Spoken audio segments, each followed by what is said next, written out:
የመካከለኛው ምስራቅ ሰማይ አሁን በሰላማዊ ደመና ሳይሆን እጅግ አስፈሪ በሆነ ጦርነት ጥላ ተሸፍኗል። በቤሩት በቴሄራንና በዋሽንግተን መካከል ያለው ዲፕሎማሲያዊ ግንኙነት ተቋረጠ። አሁን ዓለም የምትሰማው የተቃጣ የሰይፍ ድምጽን ብቻ ሆኗል። አዳዲስና እጅግ አሳሳቢ የሆኑ ዘገባዎች እንደሚያመላክቱት ዩናይትድ ስቴትስ እና ብሪታንያ በሊባኖስና በተለያዩ የመካከለኛው ምስራቅ ሀገራት የሚገኙ ዜጎቻቸውና ዲፕሎማቶቻቸውን በአስቸኳይ ለቀው እንዲወጡ ትዕዛዝ አስተላልፏል። ይህ አይነቱ መጠነ ሰፊ የመልቀቂያ እርምጃ በታሪክ ውስጥ የሚታወቅ ታላቅና አውዳሚ ጦርነት ሊፈነዳ ጥቂት ሰዓታት ወይንም ቀናት ሲቀሩት ብቻ ነው። የዲፕሎማቶች ሻንጣ ተንጠልጥሎ ወደ አየር ማረፊያ ማምራት የሰላሙ በር ለዘላለም መቆለፉን የሚያበስር የመጨረሻ መርዶ ሆኖም ተመዝግቧል። ፕሬዚዳንት ዶናልድ ትራምፕ ወደ ስልጣን ከተመለሱ በኋላ በኢራን ላይ የያዙት አቋም ከመቼውም ጊዜ በላይ ወደ ወታደራዊ እርምጃ አዘንብሏል።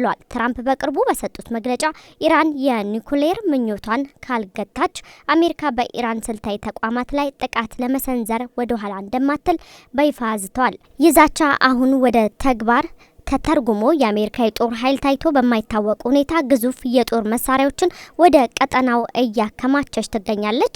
የፔንታጎን ከፍተኛ መኮንኖች እንደገለጹት የአሜሪካ ጦር መርከቦች፣ የረጅም ርቀት ቦምብ ጣይ አውሮፕላኖችና እጅግ ዘመናዊ የሆኑት የሳይበር ጦርነት መሳሪያዎች አሁን በፋርስ ባህረ ሰላጤ አቅራቢያ በተጠንቀቅ ቆሟል። ትራምፕ ለኢራን የሰጡት ምርጫ እጅግ ጠባብ ነው። ወይ ስምምነት ወይንም ጥፋት የሚለው የዋይት ሀውሱ መልእክት ቀጠናውን ወደ ታላቅ ፍንዳታ እየገፋው ይገኛል። በሌላ በኩል የመከላከያ ኃይል በኢራን ላይ ቀጥተኛ ጥቃቶች መጀመሩን የሚጠቁሙ ዘገባዎች የሲኤንኤንና የሌሎችም ዓለም አቀፍ ሚዲያዎች እያወጡት ነው። እስራኤል የኢራንን የኒኩሌር ጣቢያዎችና የሚሳኤል መጋዘኖች ኢላማ ያደረገ ስልታዊ ዘመቻ መጀመሯን ተከትሎ ቴሄራን በከፍተኛ ቁጣ መናወጥ ጀምራለች። የእስራኤል አውሮፕላኖች በሶሪያና ሊባኖስ የሚገኙ የኢራን ተላላኪዎችን ሲደበድብ የኢራን ጀነራሎች ደግሞ ምላሻቸውን እጅግ ጨካኝ ይሆናል በሚል ዛቻ አጸፋውን ለመመለስ ተዘጋጅቷል። ይህ የሁለቱ ሀገራት ፍጥጫ አሁን ወደ ቀጥተኛ ግንባር ተሸጋግሯል። በእስራኤልና በኢራን መካከል ለዓመታት ሲካሄድ የነበረው የጥላ ጦርነት አሁን ደግሞ ወደ ግልጽና አውዳሚ የጦር ሜዳ ተለውጧል። የዓለም ኢኮኖሚም በዚህ ውጥረት ምክንያት በከፍተኛ ድንጋጤ ውስጥ ወድቋል። የሲኤንቢሲ ዘገባ እንደሚያመላክተው በትራምፕ ወደ ኢራን መካከል ያለው ፍጥጫ የዓለምን የነዳጅ ገበያ እያናወጠ ይገኛል። የሆርሙዝ ቀርጥ ደህንነት አደጋ ላይ መውደቁ የነዳጅ ዋጋን በአንድ ጀንበር ወደ ሰማይ ሰቅሎታል። ኢራን ይህንን ስትራቴጂካዊ የውሃ መስመር እንደ መንደርደሪያ ካርድ እየተጠቀመችበት ሲሆን፣ አሜሪካ ደግሞ ቃታውን በኃይል ለመክፈት ዝግጁ መሆኗን አስታውቃለች። የነዳጅ ዋጋ መናር ማለት በመላው ዓለም በሚገኙ ዜጎች ሕይወት ላይ የኑሮ ውድነትና የኢኮኖሚ ቀውስ ያስከትላል ማለት ነው። ከኢትዮጵያ እስከ አውሮፓ ከእስያ እስከ አሜሪካ ያሉ ሀገራት የዚህ ውጥረት መዘዝ በየቀኑ በገበያ ዋጋ ላይ እያዩት ነው።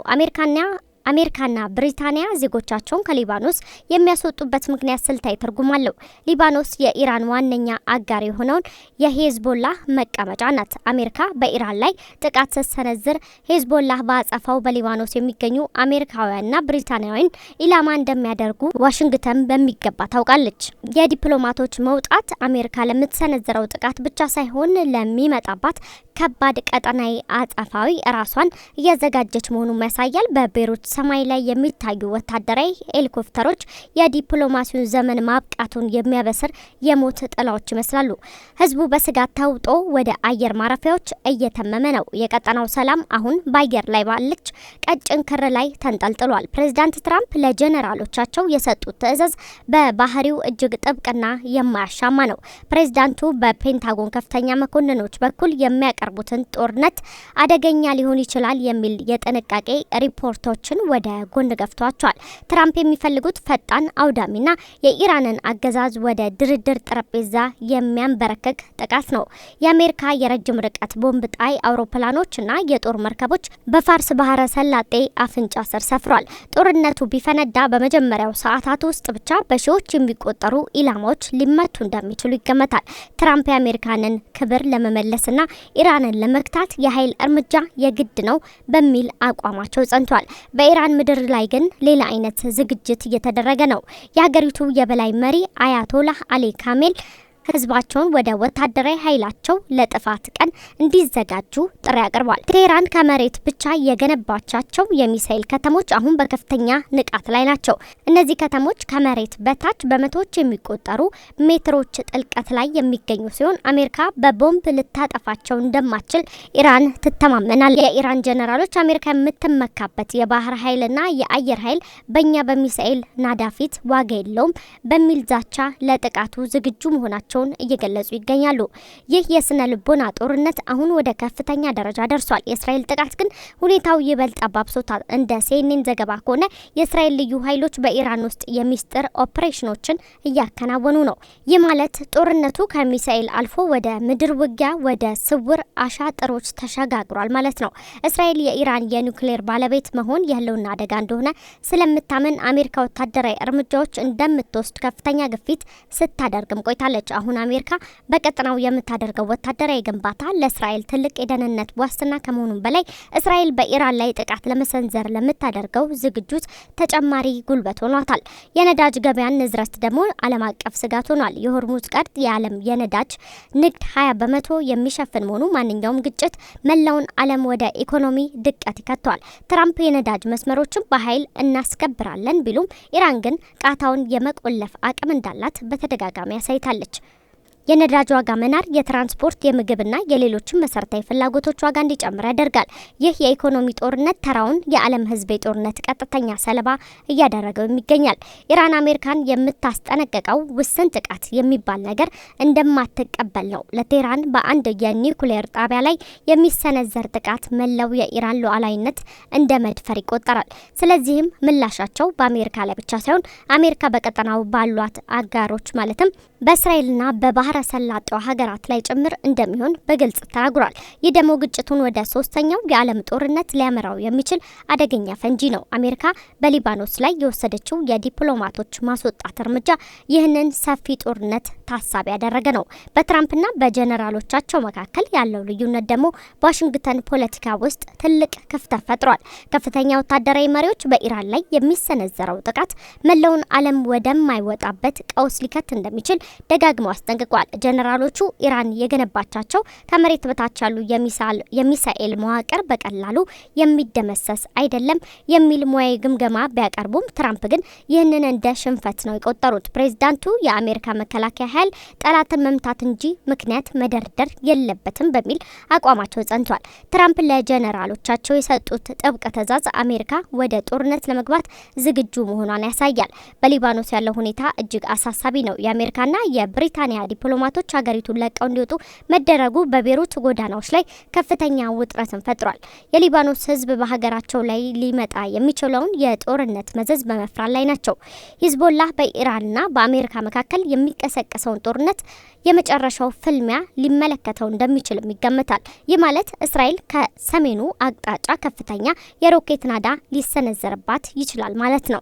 መላው መካከለኛው ምስራቅ አሁን ወደ አንድ ተሳስሮ ወደ ገደል አፋፍ እየተጓዘም ይገኛል። ኢራን የኒውክሌር ፕሮግራሟን ለማጠናከር የምታደርገውን ጥረት አሜሪካን ይበልጥ እያስቆጣትም ነው። በናታንዝና በፎርዶ የሚገኙት ማዕከላት ከመሬት በታችና በከፍተኛ ጥበቃ የሚገኙ በመሆናቸው አሜሪካ እነዚህን ቦታዎች ለመምታት እጅግ አውዳሚ የሆኑ ቦምቦችን ለመጠቀም ልትገደድም ትችላለች። ይህ ደግሞ በቢሊዮኖች የሚቆጠር ዶላር ንብረት የሚያወድምና የአካባቢውን ደህንነት አደጋ ላይ የሚጥል እርምጃም ይሆናል።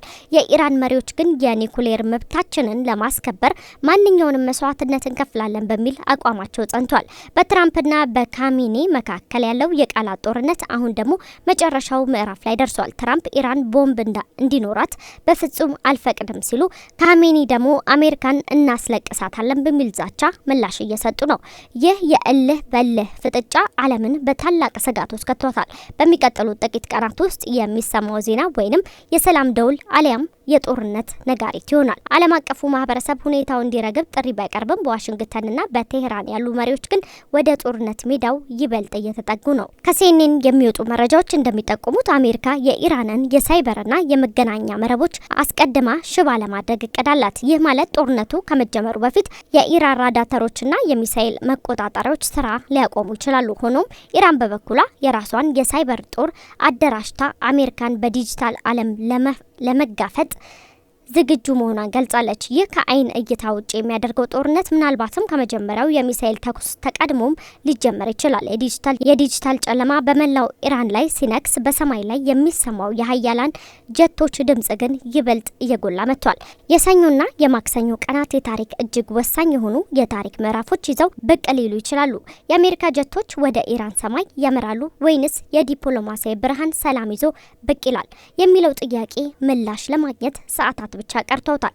የአሜሪካ ዲፕሎማቶች በሊባኖስ አየር ማረፊያና የሁለቱ ሀገራት ጦር በባህር ላይ ሆነው የሚቀጥለው የታሪክ መለወጫ ክስተት እየተጠባበቁት ነው። የመካከለኛው ምስራቅ ሰማይ አሁንም በጭስና በስጋት ተሞልቶ ይቀጥላል። የሰው ልጅ የወደፊት እጣ ፈንታ በእነዚህ ሀያላን ፍጥጫዎች መካከል ባለች ቀጭን ገመድ ላይ ተንጠልጥሏል። ታሪክ አሁን በትልቅ የፈተና መድረክ ላይ ቆሟል። በአንድ በኩል ዘመናዊ ቴክኖሎጂ የፈጠረውን አጥፊ ኃይል፣ በሌላ በኩል ደግሞ የመሪዎች እልህን የስልጣን ጥማት የሰላም በር በርግደው ለመውጣት ቆርጠው ተነስተዋል። የሆርሙዝ ቃታ ዝምታ ከጥቂት ሰዓታት በኋላ በሚሰማው የሚሳኤል ጩኸት ሊተካ ይችላል። እያንዳንዱ የሚተኮስ ጥይትና እያንዳንዱ የሚሰነዘር ዛቻ በመቶ ሚሊዮኖች የሚቆጠር ሰዎችን ሕይወትና የዓለም ኢኮኖሚን እጣ ፈንታ ይወስናል።